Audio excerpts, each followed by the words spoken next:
परिचय। कर्मयोग का महत्व। श्रीमद् भगवद गीता का कर्मयोग अध्याय गीता का सबसे महत्वपूर्ण भाग है, जो जीवन में कर्म के महत्व और उसके सही तरीके को समझाता है।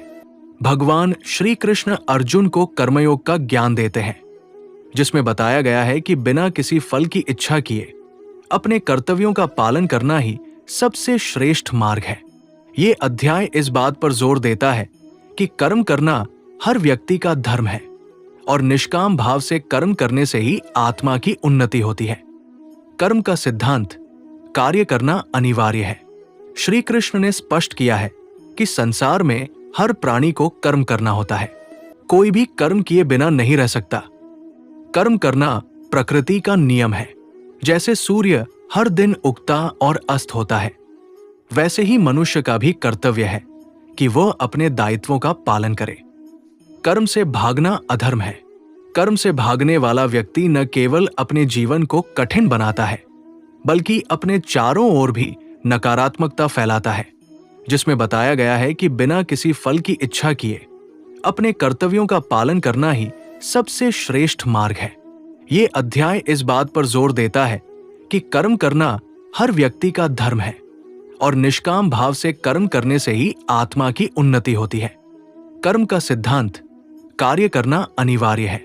श्री कृष्ण ने स्पष्ट किया है कि संसार में हर प्राणी को कर्म करना होता है।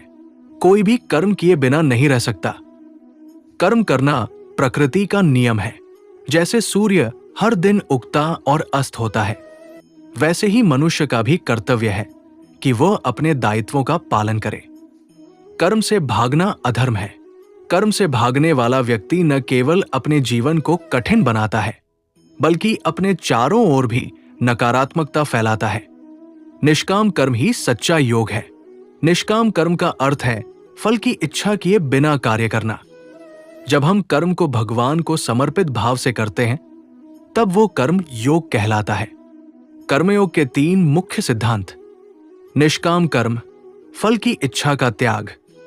श्री कृष्ण कहते हैं कि जो व्यक्ति फल की इच्छा छोड़कर केवल कर्म में लगा रहता है, वो परम शांति प्राप्त करता है। फल की इच्छा व्यक्ति को बंधन में डालती है। जब हम केवल अपने कर्तव्य पर ध्यान देते हैं, तो हमारा मन शांत रहता है। समत्व भाव, सुख दुख में समानता। कर्मयोगी के लिए सुख और दुख समान है।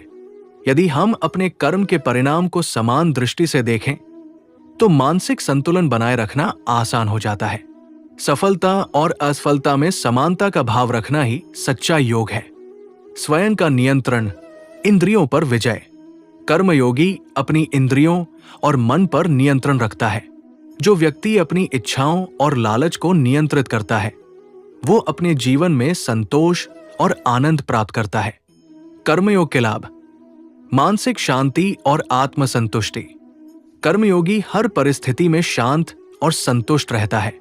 जब हम निष्काम भाव से कर्म करते हैं, तो चिंता और तनाव खत्म हो जाते हैं। आत्मा की उन्नति। कर्मयोग आत्मा को शुद्ध करता है और उसे मोक्ष की ओर ले जाता है। समाज में संतुलन बनाए रखना। कर्मयोगी समाज के लिए एक आदर्श बनता है। उसका कर्म दूसरों को प्रेरणा देता है। कर्मयोग का आध्यात्मिक दृष्टिकोण। श्री कृष्ण ने कर्मयोग को केवल भौतिक कर्मों तक सीमित नहीं रखा। उन्होंने इसे आध्यात्मिक रूप से जोड़ा। कर्मयोग भगवान की पूजा का एक रूप है। जब हम अपने हर कर्म को भगवान को अर्पित करते हैं, तो वो कर्म पवित्र हो जाता है। कर्मयोग का अभ्यास करने से आत्मज्ञान प्राप्त होता है। अर्जुन के संशय और श्री कृष्ण के उत्तर।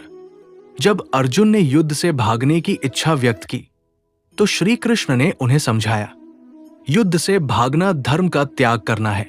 प्रत्येक व्यक्ति का कर्म उसके जन्म और स्वभाव के अनुसार निर्धारित होता है। अपने कर्म से भागना पाप है। श्री कृष्ण ने अर्जुन को सिखाया कि धर्म का पालन करना ही सच्चा कर्मयोग है। कर्मयोग और अन्य योगों का संबंध। कर्मयोग को अन्य योगों, ज्ञान योग, भक्ति योग और राजयोग से जोड़ा गया है। कर्मयोग शरीर का योग है। ज्ञान योग बुद्धि का योग है। भक्ति योग हृदय का योग है। जब व्यक्ति इन सभी योगों को संतुलित करता है, तो वो पूर्ण योगी बनता है। कर्मयोग न केवल एक आध्यात्मिक मार्ग है, बल्कि जीवन जीने की एक विधि है। इसे अपनाने से व्यक्ति अपने जीवन को सार्थक बना सकता है और समाज में भी सकारात्मक परिवर्तन ला सकता है।